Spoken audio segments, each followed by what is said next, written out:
Sigurado mayayamot na naman sa akin yung mga bobong DDS. Yan. May balita na naman tayo tungkol sa plano ni Marcos na magpatayo ng PGH sa Carmona, Cavite. Yan. Sigurado sabihin na naman ng DDS, nako, hindi totoo yan. Budol na naman yan. Kasi hindi nila nakikita yung mga project ng gobyerno.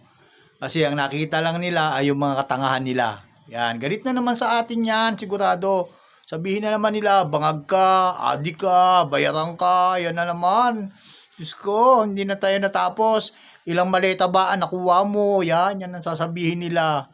Yan ha, tandaan nyo, may project si BBM na PGH sa Carmona, Cavite. Yan ha, para naman na malaman ninyo. Doon sa mga bobong DDS dyan.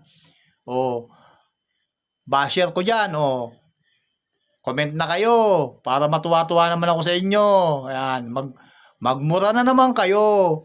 Mamatay kayo sa inggit.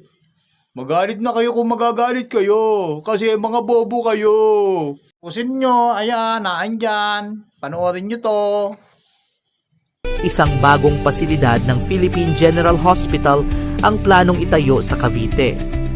Sa ilalim ng administrasyon ni Pangulong Ferdinand R. Marcos Jr., layong ilapit ang serbisyong medikal sa mga probinsya. Mas malinaw ang direksyon ng mas accessible na healthcare. Meron tayong bubuksan na branch ng PGH. 200 beds, groundbreaking daw kami. Itong Mayo na ito, isang PGH na ospital sa Carmona. Yun lang.